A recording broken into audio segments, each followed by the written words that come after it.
Welcome back to the No Nonsense Sustainability Podcast. I'm your host, Ildiko Almasi-Simsik, and today we're talking about accountability again, but this time from the perspective of the development banks.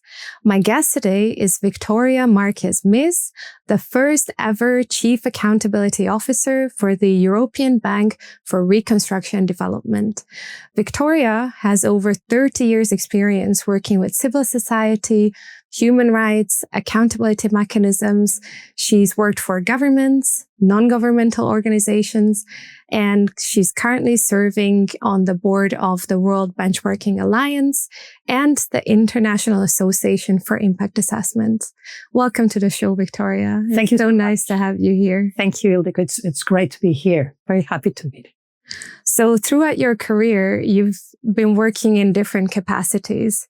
What makes accountability special for you?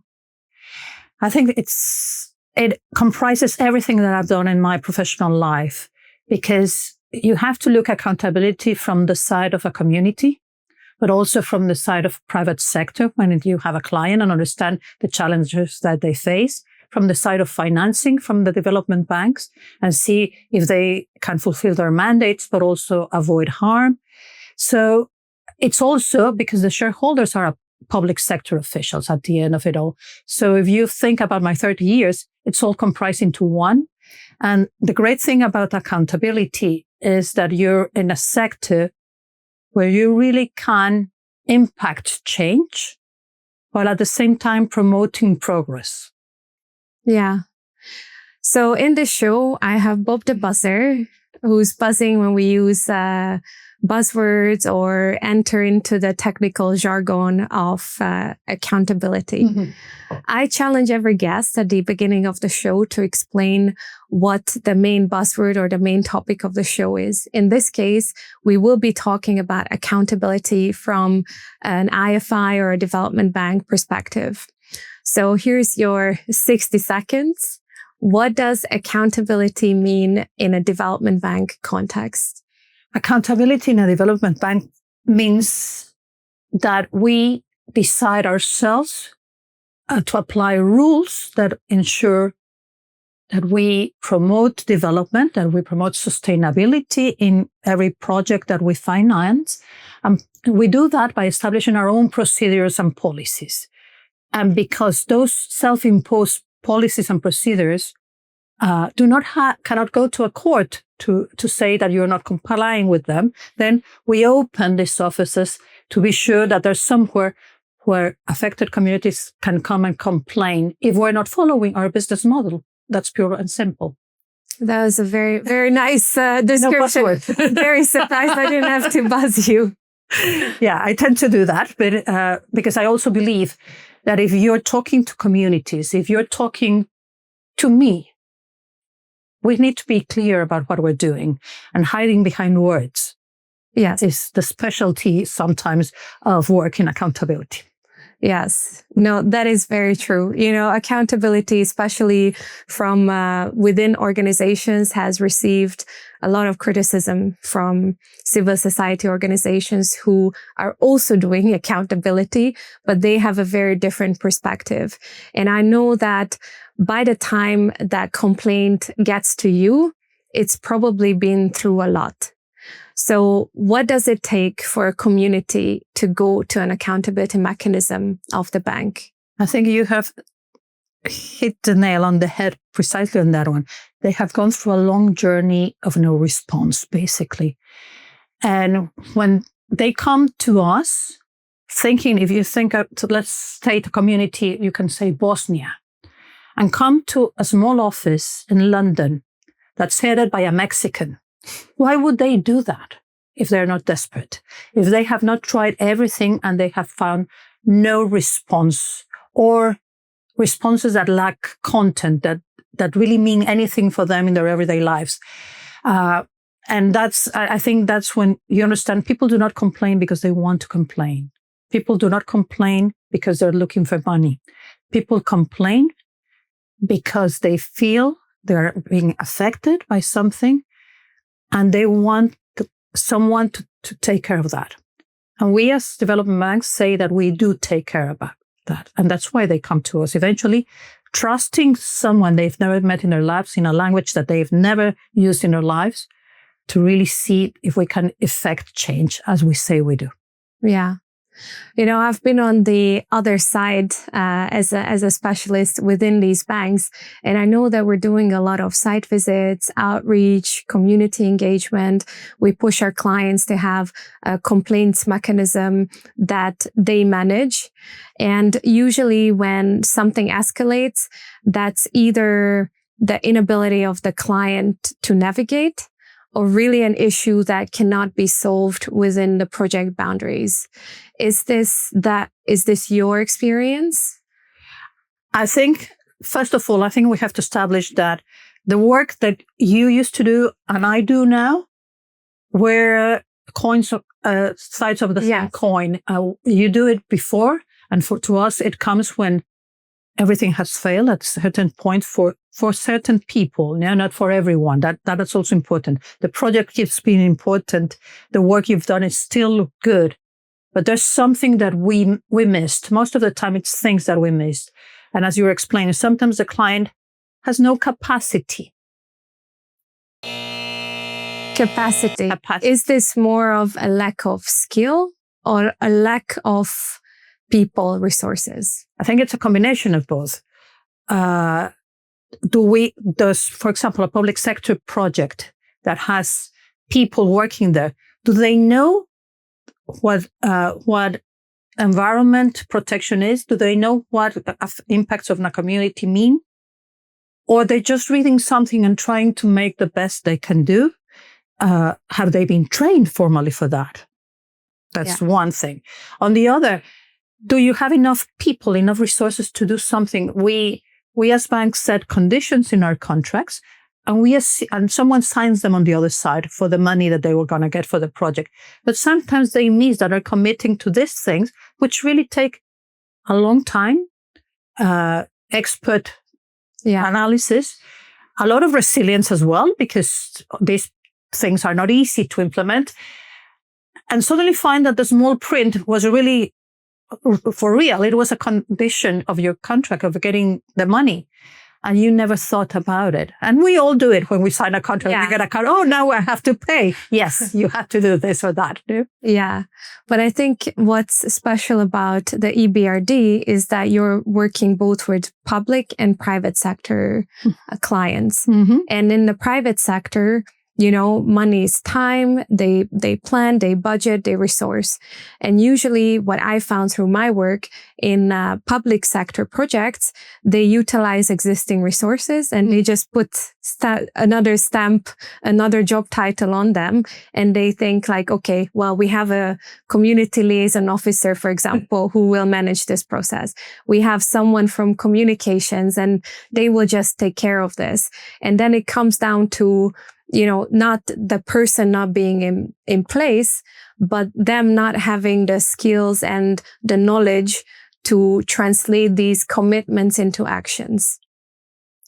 I mean, you're talking music to my ears because that's exactly the problem, no? And yes, when you talk about private sector, usually they can hire consultants, get expert views. The EBRD works very well most of the time with private sector, because their clients have this capacity of doing these things. And it's not that they have lots of resources, because I think there's a misunderstanding that private sector has a lot of resources, but they have the freedom to use those resources and deploy them as necessary. On the public sector, you have the limitations on the law and what a public official can do, but also these multiple hats that you wear. No, we do a lot of mediation in our processes. And then you get a public official representing the client on that side. And you see, they're doing their job 9 to 5, like we do. They have other things to do. They're accountable to the law. They're accountable to their governments. And we're expecting them to know how to do these things. I have a case where the person who was in charge of expropriation, a lawyer, suddenly changed to be the community liaison. And we complain that he doesn't do a good job. Yeah, no, he has not been trained for that. He has no patience to talk to community. He doesn't understand what he's doing. So we have to appreciate that there's people who are developed and trained and are amenable and have the personality for this, and others that do not. And that can mean the failure of a project in many ways. But that's where I think we as a bank have to identify what are those weaknesses. Yeah. Because that will make a difference if our project is successful or not. Do you have more public sector projects, private sector in your IPAM, or is it more balanced? We have more public sector, definitely more public sector. A lot to do with infrastructure, which are projects that have a lot of bad impacts to the community. You have roads, you have airports, you have water sanitation projects. And particularly in many of the regions where we work, is you have projects that are within cities. So yes, it's even more complex because you have a lot of people living there, and suddenly you see the road coming up and their businesses affected and things like that, but you have to do them. So how do you really ensure that you can do a project without harming everyone around them? And that's the key, no? How do you plan for that? Yeah, exactly. So then let's walk through what happens when the IPAM receives a complaint.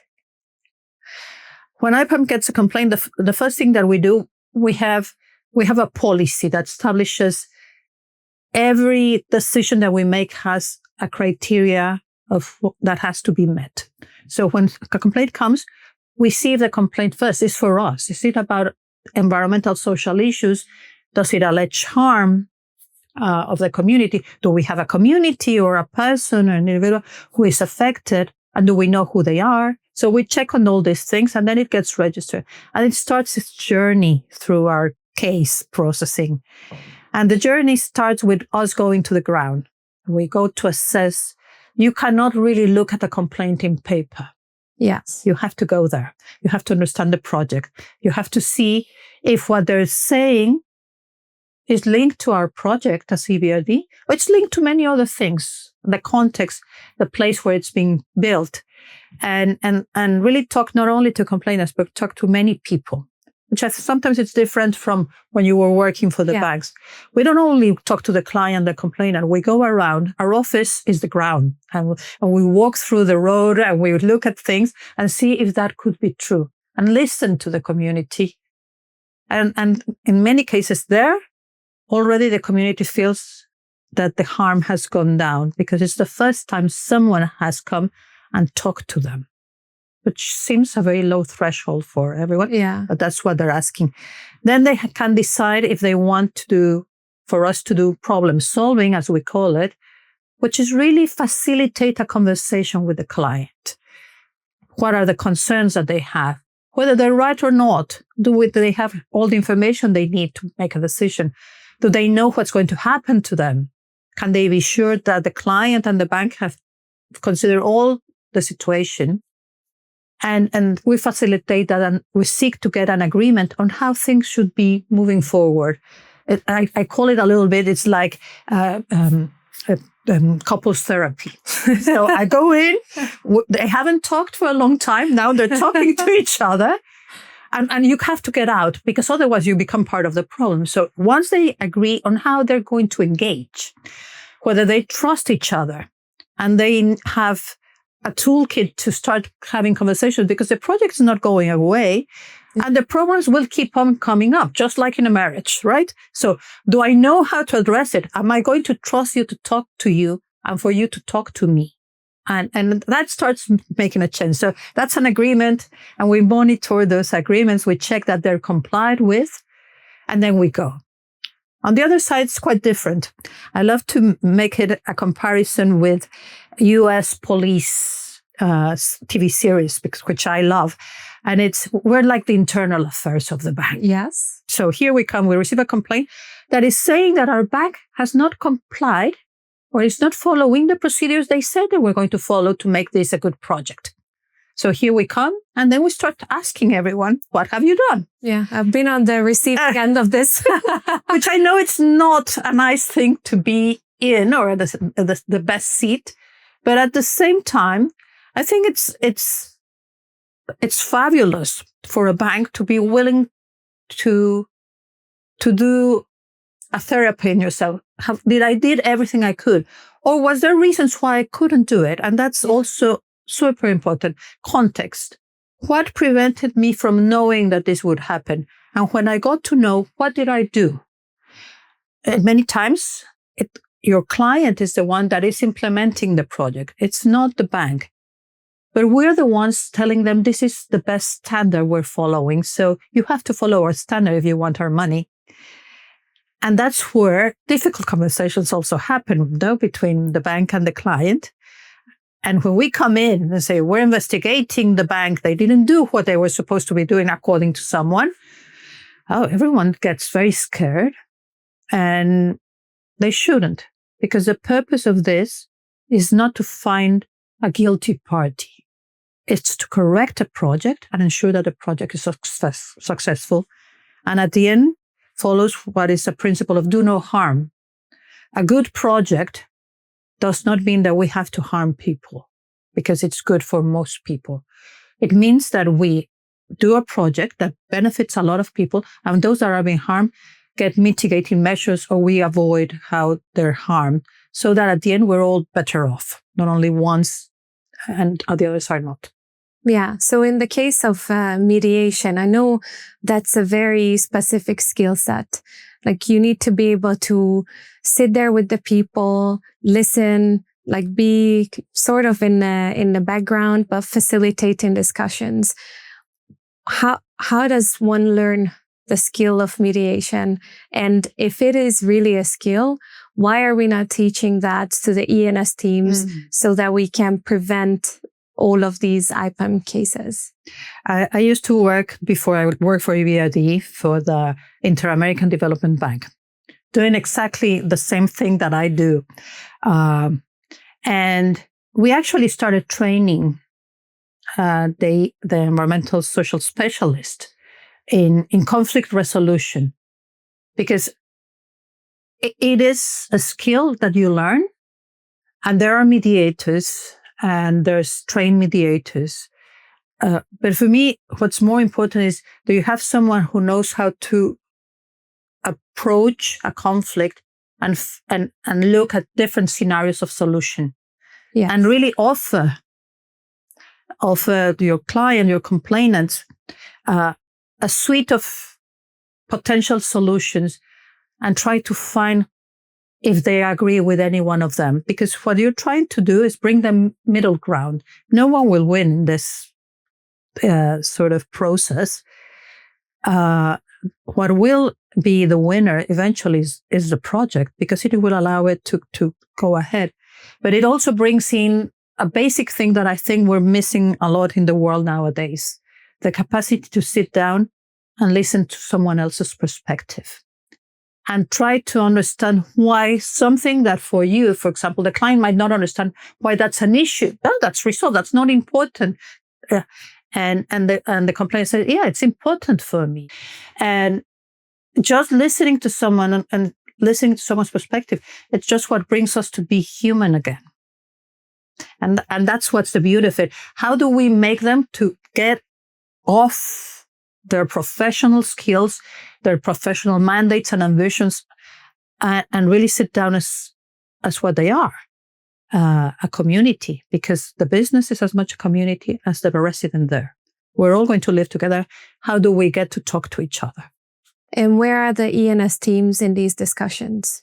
Because, it's one thing that the client might agree to certain actions to correct or address the issue, but ultimately they will have to check with us, because we verify if that meets the policy requirements and if it's in line with what we collectively planned for the project.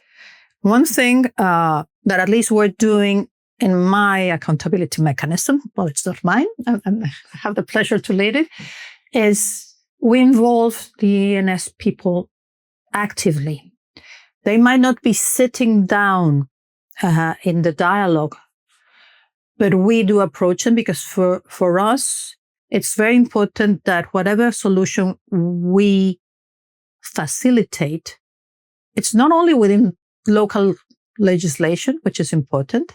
It's not only that everyone feels comfortable with it, but that it's aligned with what the project needs.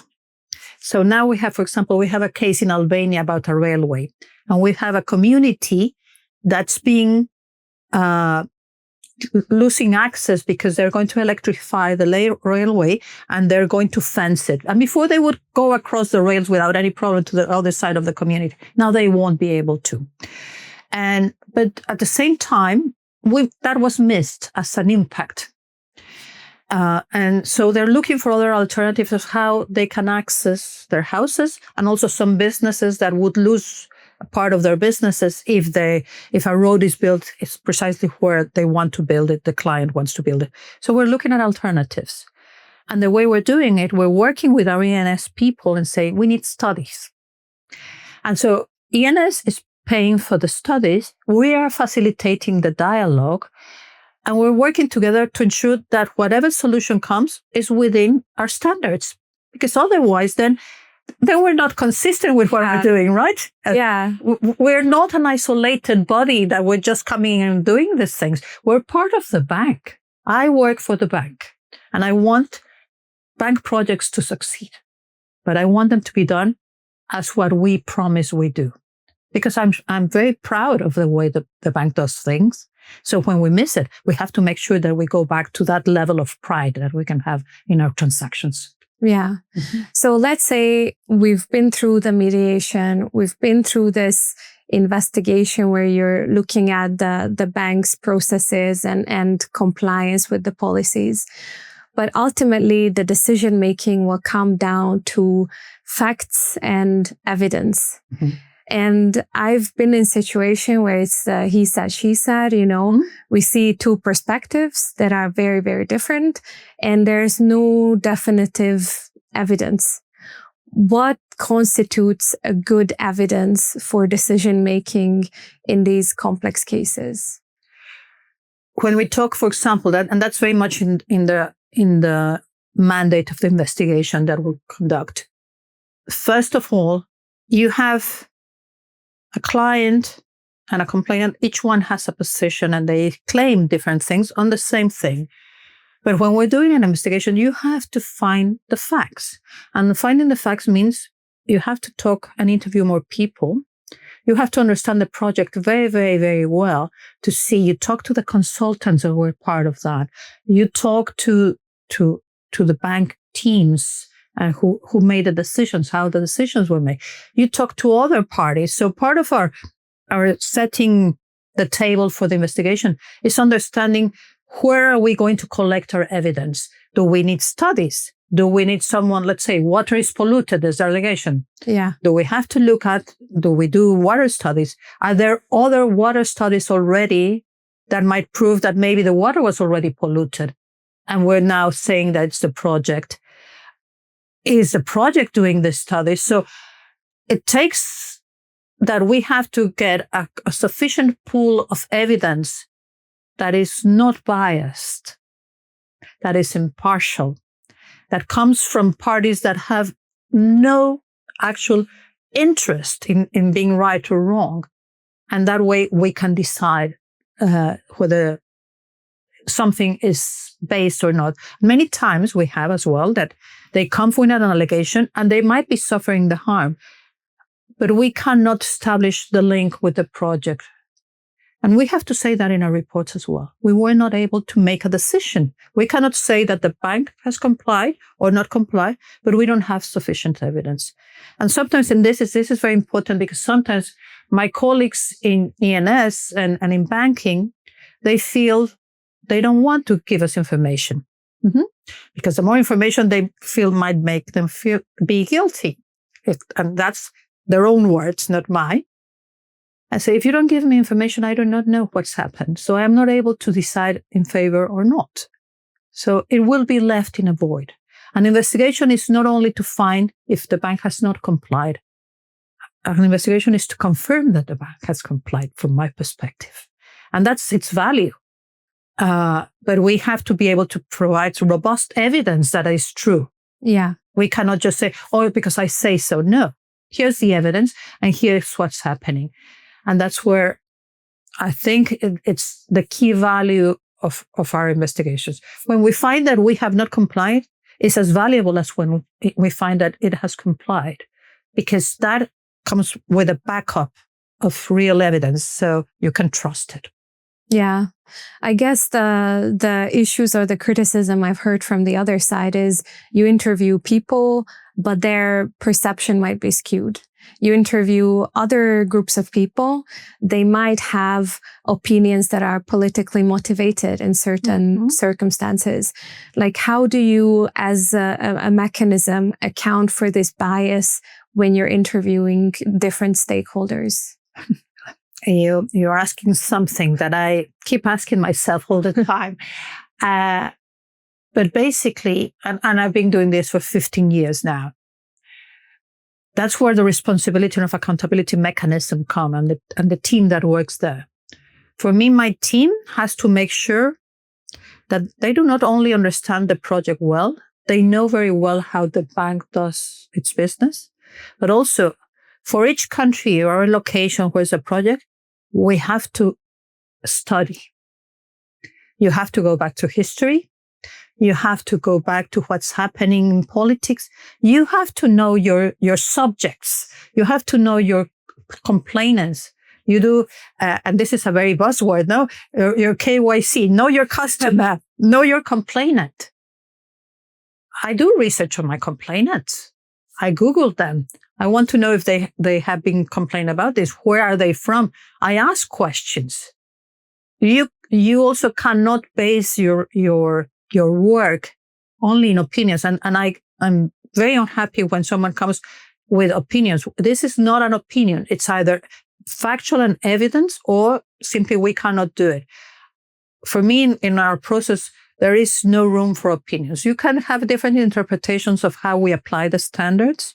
We can have different interpretations, just like a lawyer has in their field of the law.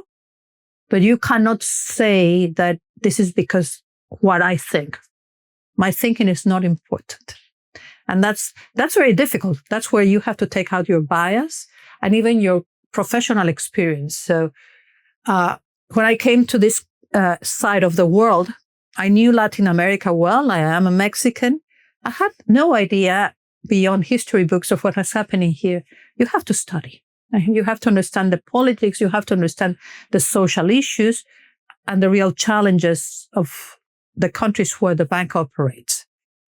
And I think that's part of the beauty. That's why I've stayed, because the learning and the understanding, and at the same time, the commonalities with every other region of the world are magic to my ears. Yeah, no, that's really true. And you've mentioned commissioning other studies and that these complaints can come from a variety of different sectors and topics. What is the core skill set of an IPAM team?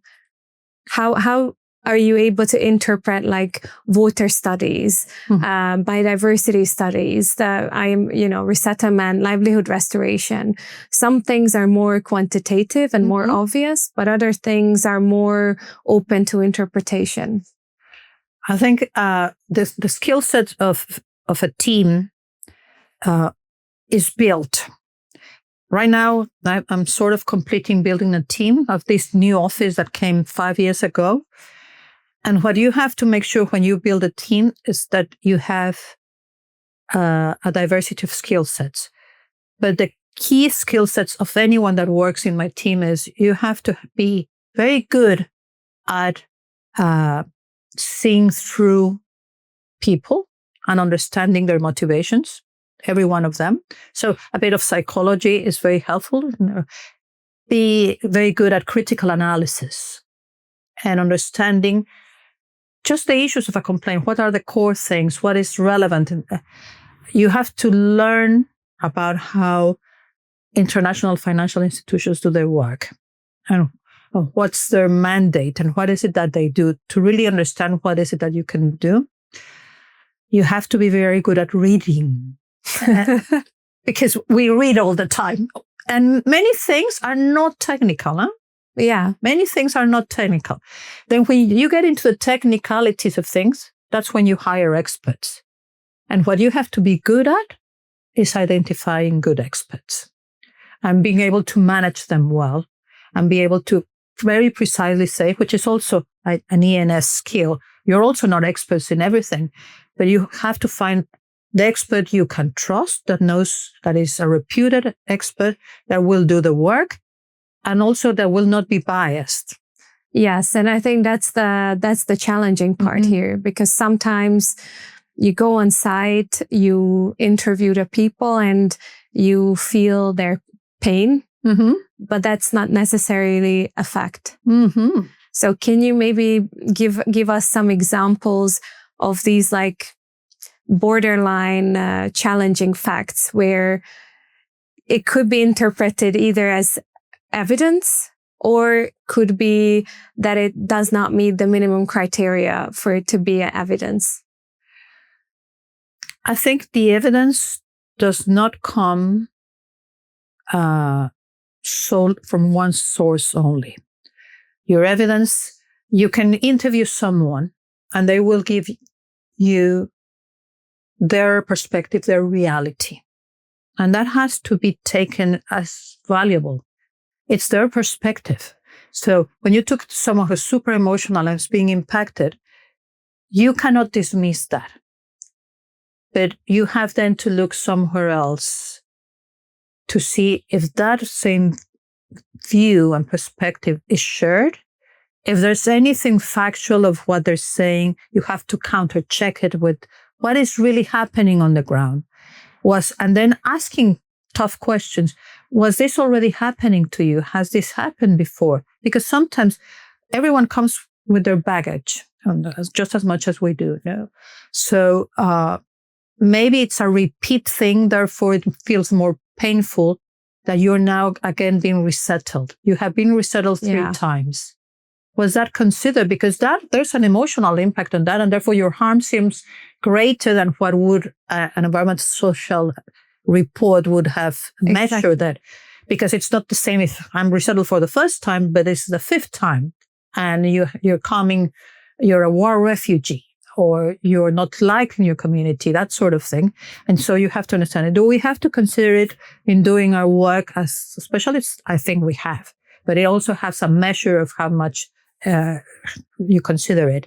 But then what else is confirming you all this? I never go, and I think I'm very empathic. Maybe I'm wrong, but I think I'm very empathic to complainants because I feel their grief. But that's not the basis under which I say this is completely, absolutely true. Because there's also other perspectives and other things. So the first thing that I do in any investigation is, what's the timeline of events? Yeah. What's happening? What happened when? Was that possible? What is the information that they're being provided? Are they being provided full information? So maybe something is being misconstrued. We were just having a conversation before I came to this interview, and we were talking about how people were misconstruing the information that was publicized about the project. Well, that happens because you interpret information from the way you do. Or maybe we haven't provided the information in such a clear terminology. We need a buzzword. Yeah. You need Bob everywhere. Exactly. Every time, read the document and see if everyone understands the same as you do. So that understanding, I think, is something that we're lacking. But the evidence can be captured that way. And then you disconstrue a complaint or you disconstrue the situation and start unpacking things. Say, do I have evidence for this? Yes or no? But what is evidence? You know, if you have a report that trucks come in front of the house and they damaged property. Do you have videos? Most likely no. Let's say it's a rural area somewhere. Maybe they have the video after. Maybe they have the video of the trucks going. But how do you establish the correlation? You go in and ask the client, do you have logs of your trucks? How do you control the traffic of your trucks? Do you have a GPS system? Yeah. has there been a change? Do you get, for example, geospatial photographs? Is there any evidence that the road has been constantly used so that it's now in bad condition? Can you do, I like to test things, for example, even to my complainants, record the next time you say that someone's passing through. And a recording. Now, life is easier than 15 years ago. Yeah. So you start getting a lot of evidence. It's just like you can look at things that have happened around. You can go into social media and see if people have been complaining. Do you have the local grievance mechanism with complaints about something relevant about that? So you start linking different dots of information. And that's how we try to build our evidence. When we don't have any information, then it comes as a blank. We cannot say one way or the other. So, but that doesn't mean, and that this is very important for me, when you cannot prove an allegation, and for example, in the case of retaliation. Yeah, that's it's really especially challenging. That doesn't mean that you can say that it doesn't happen. You just have to say that you cannot build the evidence to say that it has happened the way it's being alleged. And that's how it's left. And the fear of retaliation in many ways can be built from what's the context in a country, whether there's any evidence that the client has engaged in any way in certain practices that shouldn't have been. Has someone that the other party trusts a lot told you information about this? I have cases where I have had workers that were presented to me by the client who said, you can trust what they say, who came to me and told me that this had been happening, but that it couldn't come out with it. And they were not willing to risk it. So you have your evidence. Now, you have to also protect people. And so you have to be mindful of that. So at the end, is it easy? No. In many ways, it's not an easy. There's things that are very easy. There's things that are in documents which are even, I had a case in Mexico in which the environmental social impact assessment report had all the evidence there. But because it's a 300-page document, no one was reading it. But the client would say at that time, no, we're not planning to build more. Your report is saying that you're going to build more. Where? Page 250. Yeah. And then the question was, are you reading it? Yeah, of course I'm reading it. And that's what we do. That's why it takes sometimes so much time to do the investigation. We actually read the documents. No, I would be curious. I also work in technology, and this is especially one of my tools. Disclose AI will help people interact with the disclosure documents, which is all the impact assessments and all the studies, because the same way is challenging for us as experts to read 1,000 pages and understand and connect the dots. It's the same for the affected people.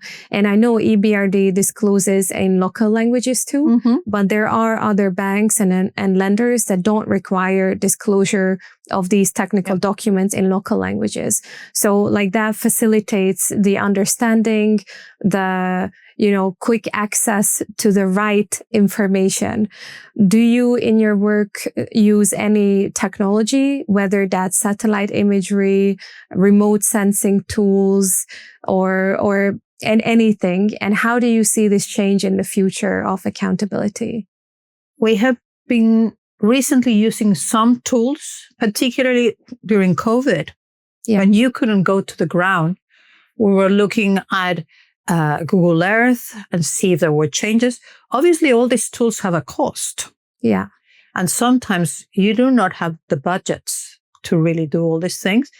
But as we move forward, it's becoming more obvious that we need to do this, particular remote areas where you do not know what's happening, when you do not have access to certain information or documents. But I'm also a sort of older generation. And so I'm leaving that to the younger to say, what is it that we need to prove a case? Yeah. I'm also doing something. We have a network of mechanisms, of accountability mechanisms. We're now around 23. And we meet every year. We just recently met. And the discussions are around that. How do we make sure that our work, our sector of accountability starts getting more robust, predictable work all around every mechanism? And so how do we train the people of tomorrow to be interested in this field, but also to come with the tools that are needed? Our field started being very legalistic. Yes. Now it's changed. I was one of the first people heading a mechanism who was not a lawyer.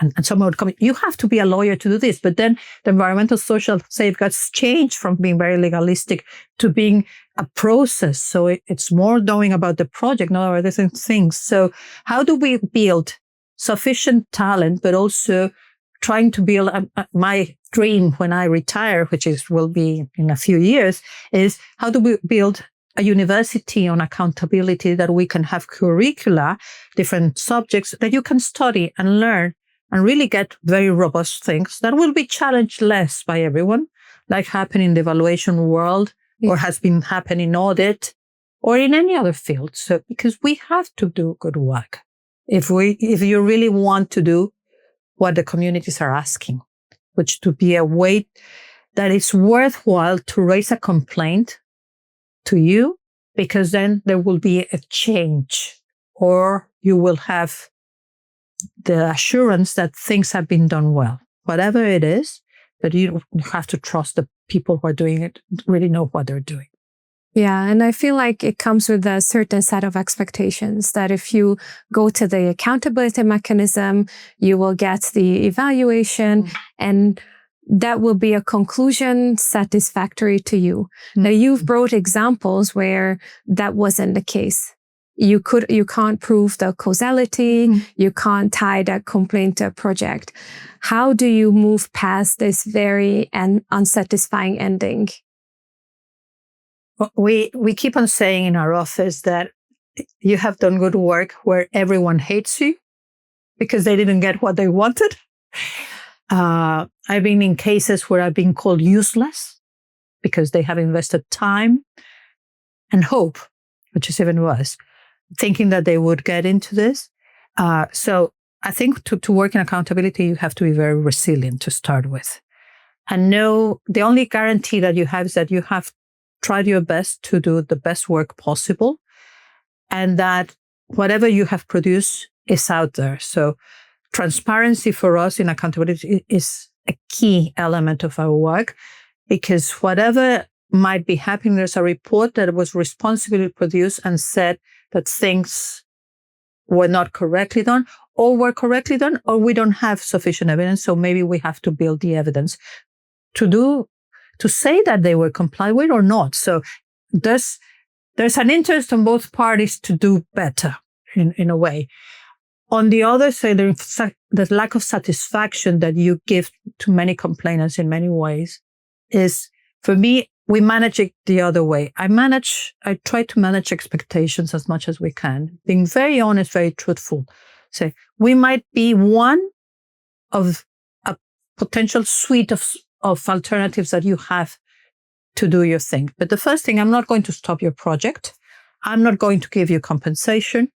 But I'm going to give you a robust process that might not lead to the conclusion that you want, but I want you to trust the conclusion. We have this case now that in problem solving, where the complainants have said that they would trust the studies. Now, I'm going to take them at face value and say that they will trust the study, even if the study doesn't come out with the outcome that they want. And that then there's a responsibility also on the other side. No, it's not only mine to give you what you want, is that you have engaged in something in good faith. And so, yeah, it's humanity in its best form, right? Yeah, no, a few months ago, I was having a conversation with a physicist who's a scientist developing machine learning algorithms for disaster risk reduction. And I asked, what happens if your model says one thing, but your human intuition says another thing. And what you've described, the way you and your mechanism work, is very objective, is very following the process and not letting your human emotions get the best of you. How do you deal with intuition? When you know there is something there, you just can't find it yet. I think that's what keeps you awake at night, because say I have everything that seems to look very good, but there's something nagging you, right? Something is not perfect. So that's where you really go into your deep dive. That's also your responsibility, and that's just as impartial as you can be. I think also after a long time in this field, you get to know that sometimes you have to trust when something doesn't sound right. And what is it? What are the tools that you might find, or where can you find other sources of evidence? And that's when you have to become creative. This process is also not 1 + 2 + 3 + 4. No, it goes in different ways. When I get someone, for example, in my team that only understands, it's 1, and then there's the next step, and then no, this is not a linear thing. When something is not there, but you feel that there's something that you should be looking at, you go and look into it. And if you were wrong, that's wrong. That's especially important when you get a complaint early on.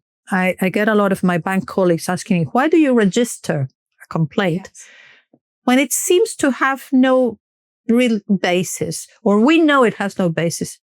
I say, because the risk of not registering it when I feel that there's something, but I haven't been able to get into it, is higher for the project than allowing it to go by. And that also gets into the need for you to be impartial, because sometimes it's easier. We get a lot of complaints. We have a large active caseload. We don't have too many people. We work very, very hard. We work weekends. And we would like to have a lower caseload. So sometimes your instincts say, this one's easy, let's throw it away. I've had in my life throwing away cases that eventually turn out to be really bad situations for a project. So that's your responsibility as well. So intuition, you trust. I do trust intuition, but not at the end. It's not what makes me decide on something. If I cannot find something, I cannot say, no matter how much I've tried. But then it takes longer to process a case. You need to get more people to talk to. You have to find where else, where is it hidden? And then this research thing, it's like going into a candy shop. I love investigating things. So. Yeah, it sounds kind of like, being a detective. It is. You're putting together the little pieces. I cannot not find. It's like, I don't know if you've gone into this, safe rooms in which if you don't get out, if I'm not having all the clues, I have all the clues there, but I can't find the one that's relevant. There we go.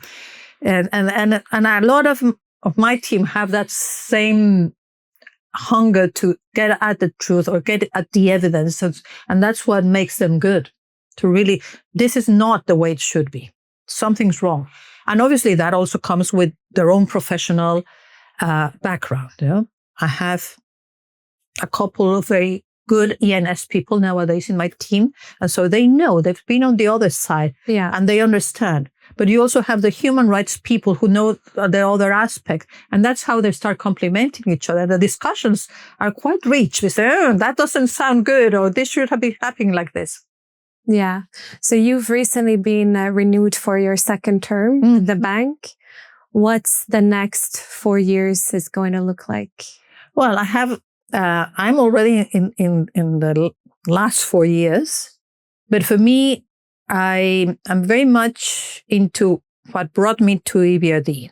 I was asked to open a new office, to build a team of internal experts. That means bank staff people who would work and know the bank and be able to do very robust work. So I'm working on that. I'm still working on that. And be sure that when I leave, there's something that stays there for the next chief accountability officer comes and says, oh, the table is set. I just have to fine tune things to my own liking. And eventually also, one thing that's key for me to do in my, before I leave, is institutional learning. And that means once you have a large enough caseload, you start seeing things that are repeat issues that are coming up. Is there anything that we as a bank can learn from this, that earlier on, when you're designing a project, when you're talking to clients, you have to look into it? And that's the real strong legacy of a mechanism at the end, because you deal with the projects and the specific cases, but eventually if you learn from those and you avoid future mistakes, and that would be perfect. So then I could go and retire happily. Well, I wish you the best for this term, and I hope you'll succeed in setting something up that works more efficiently, because after all, this is about people, and this is about facilitating development investments and the mandate of the bank. Thank you. Thank you so much, Ildiko. It's been a pleasure. And yes, thank you, because I think this is a wonderful podcast. And I wish you all success, because making it more transparent of what we do and what does this mean for every country like mine, that we want to be better and have a better way of life. This is the perfect way to do it. Thanks a lot. Thank you so much. And thank you for being here with us today. I hope you've learned a lot from the development banks and how they manage accountability. And we'll be back with some more next time.